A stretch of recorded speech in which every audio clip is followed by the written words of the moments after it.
Magandang araw, I'm Dr. Cortez. So, today we're going to continue the lesson by sharing on income taxation. Lesson 8, the kinds of taxes. So, just a disclaimer, I am not just teaching this, I am sharing yung aking mga readings or nabasa about income taxation. I'm a business doctor, connected with different universities, different schools. For our 8th installment of the lesson, we continue on discussion on kinds of taxes. And these are the learning outcomes. After the lesson, ito yung mga you guys are capable of doing. You should be able to do the following, like identify the entity or exempted from taxation, identify the different types of taxes. So dito sa lesson na to, although we have learned about the different types of taxes, ito naman ay ibang classification, ibang basis ng classification natin pagdating sa taxation. And also the topics to be covered: kinds of taxes, withholding tax, shifting, the incidence of taxation, and how to compute income tax in the Philippines. Pa-pure lang itong how to compute. We have a different lesson on computing the income tax in the Philippines, specifically sa mga individual taxpayers like employees. So moving on.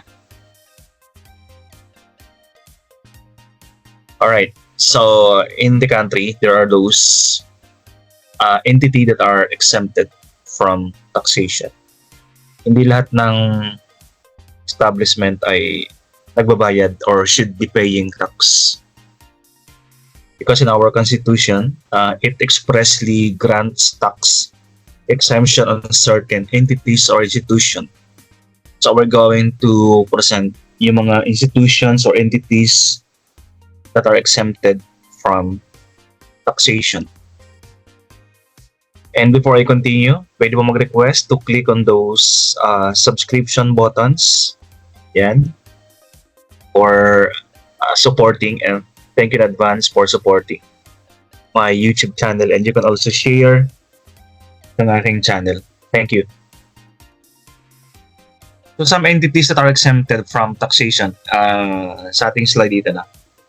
These entities or institutions are exempted from taxation. Hindi sila magbabayad ng tax. Institutions such as charitable institutions are exempted from paying taxes. So, charitable institutions, mga bayampunan, mga home for the aged, churches, mga simbahan, mga orphanage, or mga convents, kumbento, no? Sa mga Catholic, mga kumbento yan eh. Sa mga Protestant, ito yung mga parsonage or mga living quarters, mga pastors at the back of a church, mga Protestante. Convents, mga mosques, mga Muslim brothers natin are exempted from taxation. In addition, yung mga non-profit cemeteries and all lands. May mga cemeteries kasing private, di ba? Pag yan ay government cemeteries, not for profit, they are exempted from taxation. Pero yung mga for profit private cemeteries, they are required to pay taxes. So in addition, mga buildings and improvements that are directly and exclusively used for religious purposes or charitable or educational purposes. So they are exempted. Di ba, basically, yung mga buildings natin, property or land that we privately own, we pay taxes for them. the real estate taxes, we pay for those lands and buildings and improvements bawat taon. But if the buildings, improvements, or lands are actually or directly and exclusively used for religious purposes, exempted from taxation, from real tax. Ganun din yung mga buildings or lands or improvements na ginagamit for charitable institutions or educational purposes. So exempted from paying taxes, real tax. Ibang building, yung building talaga, di ba, na inakit natin, pinapasukan natin. Mga improvements naman, example, yung mga swimming pool or monument or sculpture dun sa land. Those are the improvements. Yung mga concrete pathway, catwalks, mga fences, yun ang mga improvements kasama sa land. Yun ang mga exempted from taxation. Basta ginagamit sa simbahan, charitable organizations, religious purposes. Yung mga kumbento, seminaryo, yan. They are exempted from taxation. So ito I'm showing here at least some photos of those institutions. Mga mosque, mga cemeteries, mga seminaries, convents, charitable institutions, yun ang mga exempted from paying taxes. Okay, so moving on sa next slide. So, continuation number 2 ng mga who or what are those exempted in paying taxes. So number 2, exemption then for non-stock, non-profit educational institutions used actually directly and exclusively for educational purposes. So they are exempted. Educational institutions exempted from paying taxes. So sino pa? Mga local water districts are exempted from paying taxes. Mga water districts sa mga province. Iba bawat city, bawat province may mga water districts. So they're exempted from paying taxes. Kasi nga they are providing basic services sa mga constituents ng lugar na yan. So they are exempted. Additionally, mga cooperatives duly registered under RA 6938. 6938 o Republic Act 6938, ito yung tinatawag nating Cooperative Code of the Philippines. Sa mga cooperatives na registered sa cooperatives that are legally registered sa Philippines are under RA 6938, they are exempted. So it means pag hindi ka registered sa cooperative code, you are not exempted. So ano pa? Mga non-stock and non-profit hospitals, they are exempted. Non-stock, non-profit na hospitals, mga PGH, East Avenue Medical, mga government hospitals. So yung mga printer ng mga books or publisher ng mga books or other reading materials prescribed by DepEd. DepEd lang to sabihin, hindi to kasama yung mga colleges. Hindi kasama dito yung mga publisher na nagpiprint ng mga textbook para sa mga colleges or universities. Ang exempted, ito yung mga example, yung DepEd, di ba? Mayroon sila mga subcon na mga printer na magpiprint ng mga books ng DepEd na pinapamigay sa mga estudyante. Yan ang may exempted. Pero mga ibang publisher na printing mga books ng mga private individuals, hindi siya kasama sa exemption. Mga nagpa-publish sa mga university textbook na ginagamit sa mga higher education institutions, hindi sila kasama sa exemption.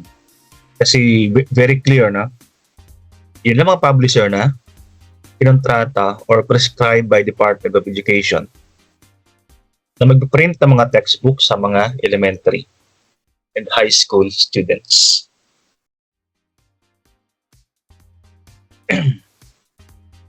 So moving on, binabalikan ulit natin yung iba pang just a review ng mga pinag-aralan nating kinds of taxes for the past few lessons, few meetings.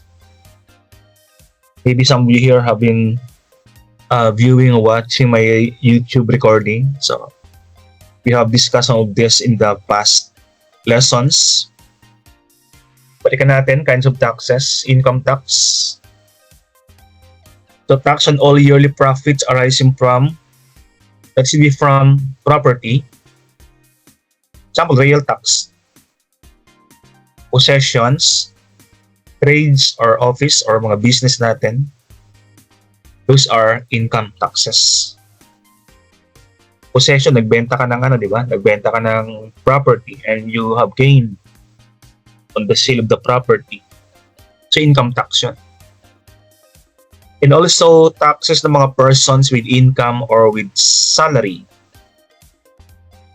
Ikaw ay empleyado ng isang private company, di ba? Then you are or you're an employee and you earn income, right?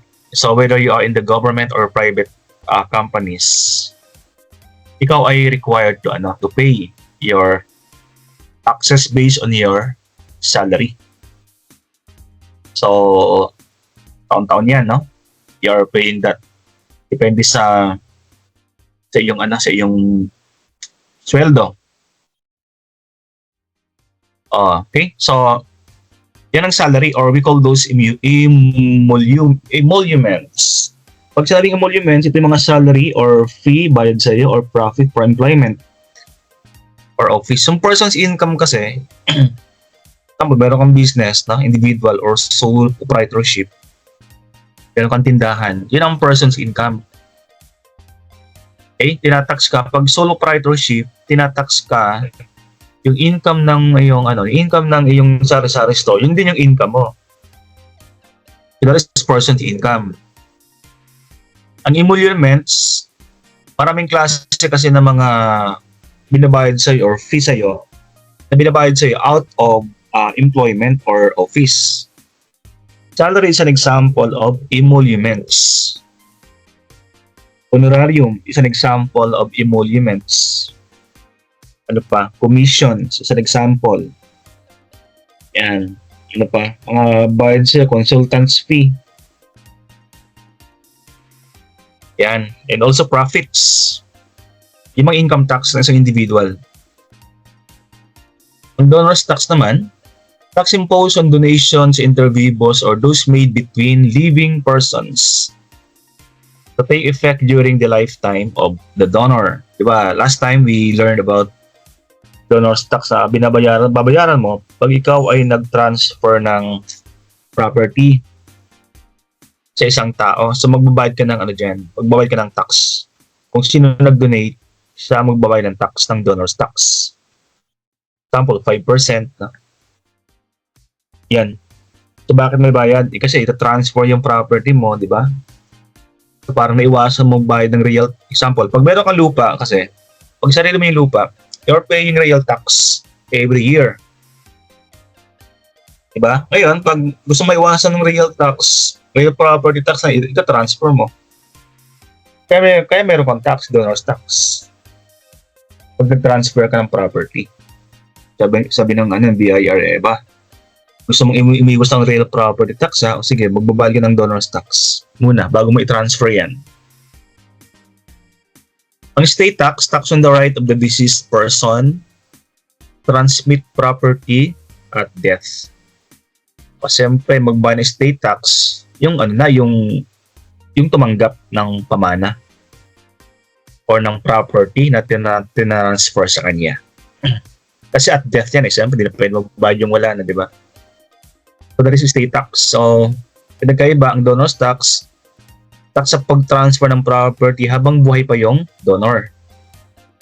Estate tax, transfer of property pag wala na yung or namatay na yung donor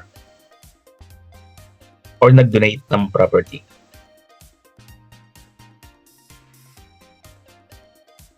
Okay, so more on kinds of taxes. The VAT or the value-added tax. It is tax imposed and collected on every sale, barter, exchange, or transaction deemed sale of taxable goods, properties, lease of goods. So ito yung mga binabayaran ng isang tao na nagbenta, sale, or nagbarter, nakipagpalit, or nakipag-exchange ng isang goods na taxable. So pwedeng goods ang binenta niya, pwedeng properties, or lease, or service na binenta niya, and meron siyang bentang pera, that is payable ng VAT or value-added tax. Yan. So pag nangyari yung production and distribution chain, sabihin distribution na naibenta na, so papatawan na siya ng VAT, value-added tax. Okay, so magkano bang VAT sa Pilipinas? Check natin. But in the Philippines, I know that is 12%. But in the Philippines, as of 2024, sa Pilipinas to, no? Kasi ibang countries, meron din silang meron din silang VAT. Okay, so pag ikaw nagbenta ng isang isang property, isang goods, isang service na VAT registered, 12% ang iyong babayaran. Okay? So 12% VAT on sale of goods, service, property, and lease. Yan, yun ang mga 12% babayaran pag nagbenta ka. Pag sinabing lease, example, nagparenta ka ng lupa, no? And you earn income. So meron kang benta dyan, di ba? Meron kang income. So may VAT ng babayaran dyan. Nagbenta ka ng property, nagbenta ka ng goods, nag-provide ka ng service, yun ay VATable. Although mayroong mga exempted sa tax, no? So ito mga the following entities are required to pay VAT. So pwedeng tao, pwedeng entities ang magbabayad ng VAT. So sino-sino sila? Persons or entities who sell, exchange, nag-lease, nagparenta ng goods or properties or nag-render ng service subject to VAT pag yung kanilang benta ay lumampas ng 3 million pesos. That is VATable. Right? 3 million ang ating yung ating threshold. 3 million pesos.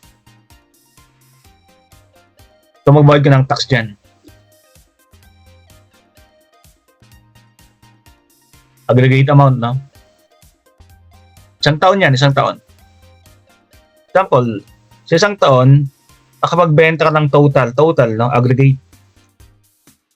Ang lampas 3 million. So, VAT. Magbabayad ka ng VAT. Okay, so, sample computation of VAT payable for SAP. So, what is SAP? Okay, so sample computation of VAT payable for SEPs. SEPs are self-employed individuals and professionals. Yan, yung mga professionals, no? Example, I am a professional that render service. Okay? Pag nagpo-provide ka ng service na professional, that is EP. or self-employed individuals. SEP ang tawag natin sa kanila. Example, consultant ka, no? You do marketing consultancy, mag-isa ka lang. So that your SEP. Or ikaw ay may sari-sari store, wala kang trabaho, pero meron kang business sa sari-sari store. So solo mo yon, that is, you are also qualified as SEP. Self-employed individuals and professionals. Okay, so how do we compute? So, meron kang gross sales. Ang gross sales, syempre, ito yung binenta mo. Palabas ang gross sales na. Example sa ating sample, ang gross sales mo ay 1,680,000.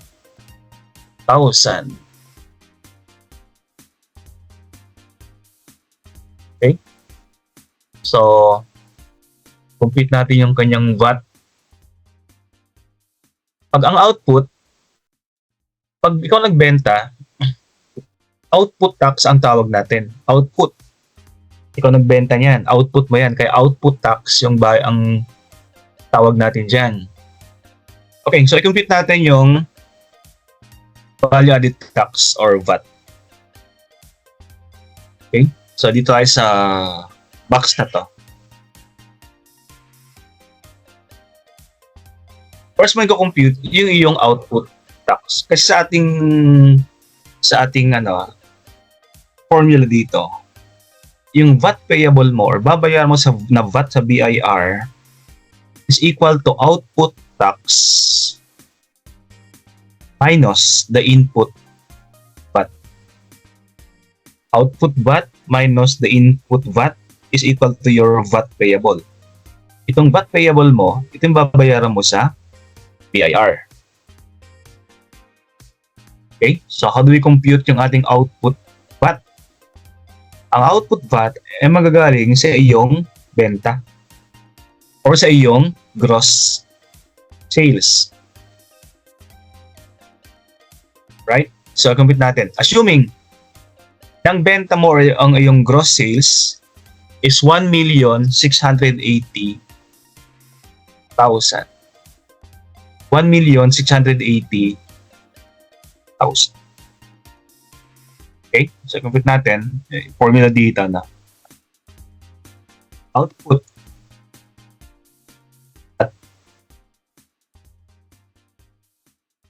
is equal to 1,680,000 divided by 1.12.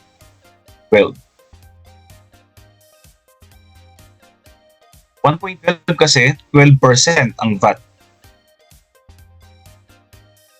Multiplied by 0.12. Okay, so 1,680,000 divided by 1.12 times 0.12 is equal to 180,000 pesos. Okay, so itong 180,000, ito yung output VAT mo. Kaya nakalagay dito, 180,000. Right? The next natin ko-compute yung input.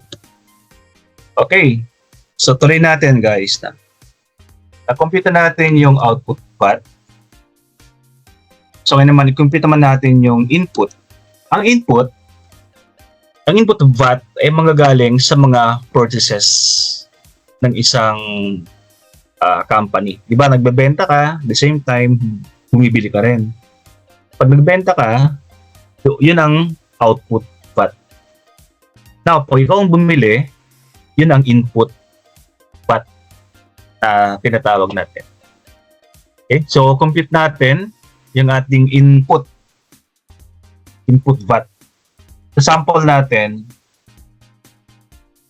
ang ating purchases ay 1,344,000. Ilagay natin dito 1,344,000. I-multiply natin yan. Again, pareho din ng kanina, no? 1,344 divided by 1.12. Yung sa taas kanina, ganun din, divided by 1.12. Kasi multiply ulit natin siya ng 0.12. It means 12%. Pero convert muna natin into decimal para maging 0.12 siya. Then dividing and multiplying 1344 divided by 1.12. Then multiplied by 0.12. Ang sagot natin ay 144,000. 144,000. Tandaan nyo ha, 180,000 tapos 144,000. Okay? Ibig sabihin, ang output VAT is 180,000. Ang input VAT is 144,000. Then get the difference. 180,000 minus 144,000. Output VAT minus input VAT. So comparing the two, the difference is 36,000. Ano ba yung 36,000? That is your VAT payable. Ang VAT payable, ito yung babayaran mo sa BIR. Right? Pag ikaw ay isang business na lumampas ng 3 million ang aggregate amount sa loob ng isang taon, required ka na magbayad ng VAT. Pag VAT registered ka, meron kang VAT payable na babayaran. Okay, so moving on, kinds of tax pa rin tayo. Ito yung nadaanan na rin natin last meeting.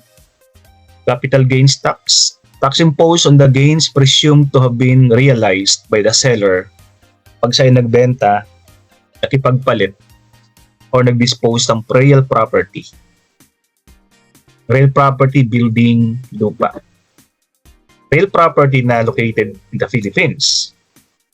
Kasi pag may lupa ka abroad, hindi na yun sakop ng Pilipinas kasi ang tax is territorial. Kanya-kanyang country ang nag-impose ng tax. Pag sakop niya, pag sa territory niya yung lupa or transaction. So dito sa atin, since territorial, real property located in the Philippines only. Yan. Pag nagbenta ka, tapos tumubo ka, dun sa pagbenta mo, meron kang capital gains tax na babayaran. Okay, so more on kinds of taxes. Ito naman ay another classification of taxes. Ito yung mga excise tax. Pag sinabi excise tax, taxes na bayaran mo pag ikaw ay may ginawang transaction.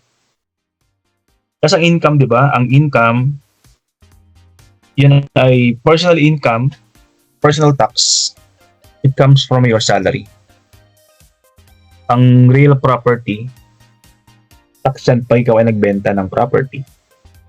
Ang business income tax, yan ay tax pag merong income ang iyong business. Ito naman, excise tax are taxes imposed on an individual for a transaction na kanyang ginawa.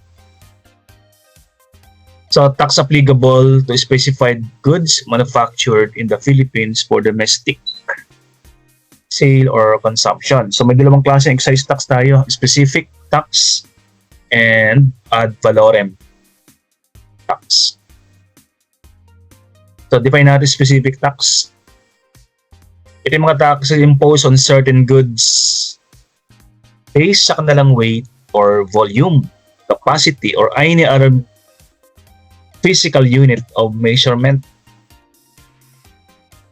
Yan. So may mga goods kang binibenta, ang taxes ay hindi sa value but depende kung ilang metro, ilang litro, ilang pounds, ilang gallons. Doon nagbe-base ng tax. Di ba pag ang personal income based on sa value ng iyong income tax. Specific ay based sa measurement. Kung gaano kalaki, gaano kadami, no? So, formula in specific tax, volume na ginamit times tax rate. Volume, pwede 1 gallon pwede isang liter, pwede isang metro, pwede isang pounds, pwede isang tons. Example, specific tax. 2 pesos bawat litro. Yan. Or 5 pesos bawat galon. Nakabase sa measurement, no? Hindi sa amount. Specific tax yan. Sa anong mga goods yung in-measure natin ang kanyang tax based sa unit of measurement. Example, tobacco, alcohol products, petroleum products. Kasi ang alcohol products, sabihin natin per liter, no? Petroleum products per gallon. Ang tobacco, pwede yan per pounds, per tons, no? Yun ang specific tax. Yung kanyang counterpart, yung kanyang opposite, ad valorem. So let us define what is ad valorem tax. Impose on certain goods based on selling price or amount. Hindi siya sa liter naka-based, kundi sa selling price or amount. So how do we compute ad valorem tax? Yung kanyang selling price or selling amount multiplied by the tax rate. Example ng mga goods na ad valorem ang ginagamit natin, mga mineral products, gold, silver, automobiles. Example, gold. Ang may gold ka na namina or ibebenta, no? 1 million. Din sabi ng BIR, for every 100,000, 2,000 pesos ang yung babayaran. Okay? Or pwede mo sa automobile, no? Nagbenta ka ng automobile, Ferrari, example. Sabi ng BIR, pagkanong value ng Ferrari, sabi natin 5 million. Sabi ng BIR, ang tax babayaran mo ay 10,000 bawat 1 million. 5 million yung value ng Ferrari. Ibig sabihin yan, 10 10,000. That's 50,000 ang babayaran mo tax. That is ad valorem, based sa value, based sa monetary value or selling price ng product. Kita nyo yun na magkaiba yun, no? Specific tax and ad valorem. Okay, so move on. Kinds of tax pa rin tayo. Meron kang documentary tax na binabayaran. Ito yung mga tax and document. Pag ikaw na sa government, example, will be submitting something. Sa HR nyo, may binabayaran kang documentary, no? Lahat ng document may documentary. Sa isang university, ganun eh. Pag nag-submit kami ng data sheet, nag-attach kami ng documentary stamp. Yung documentary stamp, 30 pesos isa nun eh. Yun ang tax mo, 30 pesos. Kakabitan ng doc stamp. So tax and document, instruments, loan agreements and papers, agreements, evidencing. So, pag meron kang document na isasubmit or papatatakan, so kakabitan mo ng documentary stamp. Yung doc stamp na kakabit, yun ang pinaka-tax mo. Example, deed of sale, loan agreement, agreement evidencing acceptance, nagbenta ka o nag-transfer ka ng obligation or rights or property. So, kinakabit ang documentary stamp. Iba-iba yan eh. May 25 pesos, depende eh. May mga nagbebenta, 60 pesos eh. May nagbebenta, 50. Pero alam ko, I know that it's only 25 or 30 pesos lang. Yung iba sa mga bangketa, tinutubuan eh. So, nagiging 50, nagiging 60. Tapos withholding tax. Ngayon pa lang guys, no, sinasabi ko na, ang withholding tax is not a type of tax. It is just a manner of collecting tax. Yan ha, hindi types of tax ang withholding. Ang withholding tax, it is a system or manner of collecting taxes whereby the tax withheld on certain income payments are intended to equal or at least approximate the tax due of the payer on said income. Ito nag-apply sa mga employee na merong sweldo. Pag empleyado ka na, I know some of you here are working, some of you here are earning salary. Di ba bawat payday, katapusan or kinsenas, sa payslip nyo may nakalagay doon withholding tax or tax withheld. Ibig sabihin, yung tax mo kasi, that is payable every year, no? Taon-taon annual ang payment ng tax eh. Pero para hindi ka masyadong mahirapan sa pagbayad ng taxes, ang ginagawa ng employer nyo natin ay inuunti-unti ang pagkaltas ng taxes. Bawat payday kinakaltasan ka na ng tax, no? Para hindi mabigat sa'yo.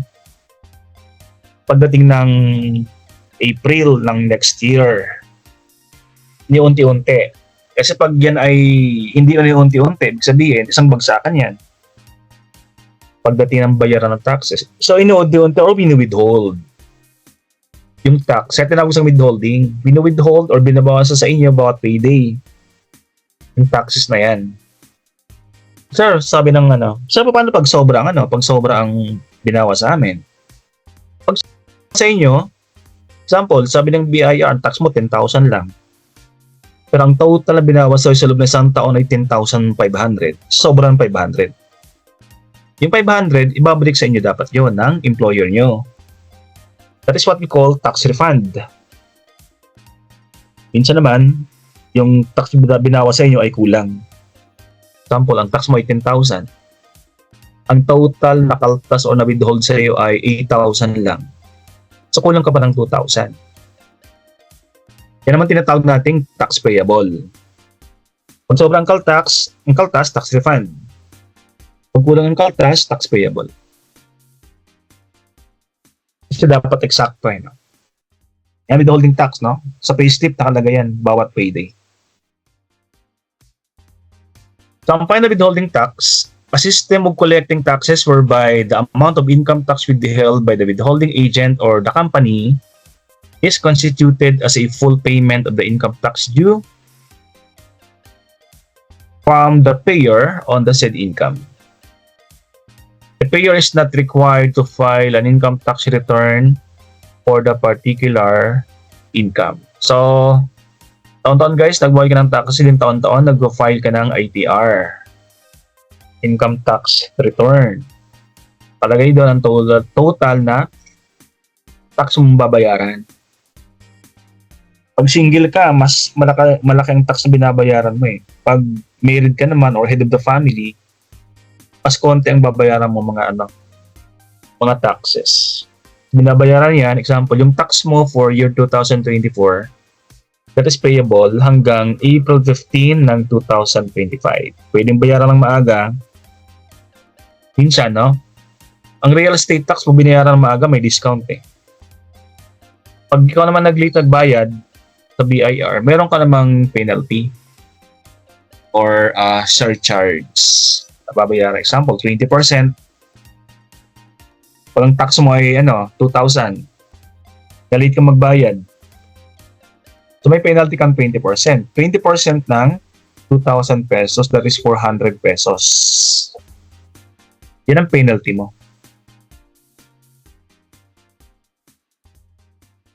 Let's move on. Withholding tax pa rin tayo. Ang withholding tax for income, for compensation income, pag sinabing compensation income, that is for income arising from employer-employee relationship. We commonly referred to as pay as you go or pay as you earn. Kung magkanong na-earn mo, yun lang babayaran mo. Graduated ang compensation income eh. Hindi tulad ng tax ng corporation, malaki or maliit ang income ng isang corporation. So 25% pa rin kanyang babayaran.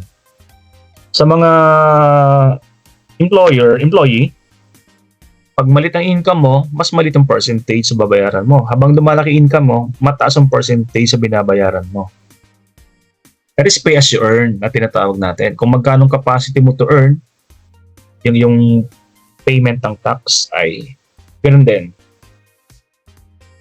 Ayan ang withholding tax is not a type of tax. It is a method of collecting income tax ng mga employee at source kung saan Kung saan ka nag-earn ng income, sila yung mag-withhold or magbabawas ng income ng tax sa iyong salary bawat payday.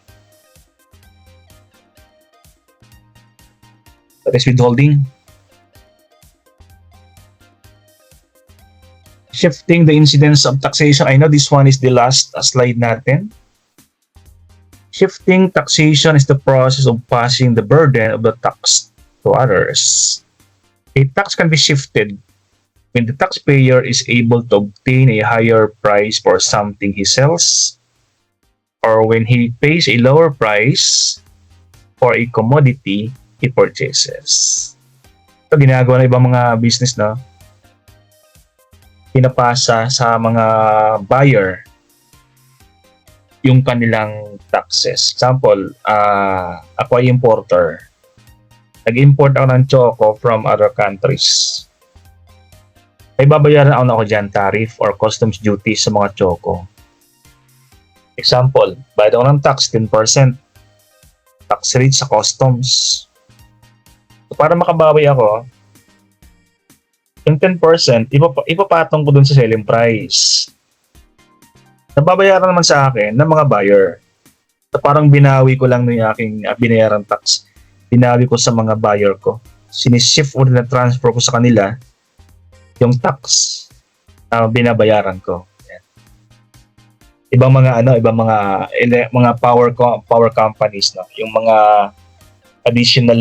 additional burden pinapasa sa mga consumer para sila magbabayad, sila mag-shoulder ng burden. That is shifting. Okay guys, I know this one is the last slide for today. Hoping that you got something from this one. Meron pa pala. How to compute income tax in the Philippines for sole proprietorship. Iba naman to, no? Iba naman to. Ang income tax kasi, ito ay tax na bayaran ng isang employee. Sa kanyang sweldo.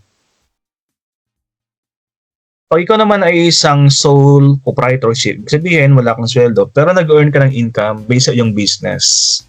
Solo ownership ng iyong sariling negosyo like sari-sari store. So, sole proprietor ang tawag sa iyo. Then how to compute the annual income tax in the Philippines for self-employed individuals such as proprietors and sole proprietorship or professionals. Yan. Sila yung mga walang sweldo, no? Sila yung nag-earn ng income in the exercise of their business or in the exercise of their profession. So computing income tax expense and payable is different for individuals and corporations. Sa corporation kasi, flat tax rate at 25% ang binabayaran. Sa individual, hindi. Sa individual, sabi ko kanina, pag malat ang sweldo mo, yung tax rate mo maliit din. Habang tumataas ang sweldo mo, yung tax rate tumataas din. That's graduated. Graduated taxation. Sa corporation, fixed eh. Malaki o mataas ang income ng isang corporation, 25%. The taxable corporations may be taxed using a fixed income, 25%. Isang corporation, 1 million ang kanyang income, 25% ang tax. 10 million ang kanyang income, 25% ang kanyang tax. So fixed rate. On the other hand, pag ikaw ay self-employed na professional, example, ikaw ay dentist, no? Wala kang employer, mayroon kang clinic, you're a lawyer, you're a certified accountant, self-employed, you're a consultant, self-employed tawag sa'yo. Or owner ng isang sari-sari store, proprietorship na business. May sariling bake shop ka, mayroon ka sariling barbershop or beauty salon. Sole proprietor ang tawag sa'yo. Pag ganun ka, yung income tax mo ay computed using a graduated. Pag sinabing graduated, pataas ang tax rate. Corporation, hindi. Graduated tax rate or that is progressive, tumataas. When the tax rate increases, if your income also increases. Example, pag sole proprietor or professional ka, Pag income mo is 10,000, let's say example, 1%. Pag income mo ay 20,000, 2%. Pag income mo ay 30,000, 3%. So what have you noticed? Habang tumataas ang iyong income, tumataas din tax rate. That is what we call graduated tax rate. The higher your income, the higher your income tax expense. That is progressive or graduated tax rate. Pataas ang pataas. Okay, hoping that this one is my last one. That is my last slide for today. Hoping that you get something here, mga viewers ko dyan. And don't forget to subscribe. And until here na lang muna, and see you around guys sa mga next video tutorial ko. And this has been Dr. Cortez signing off. Bye everyone.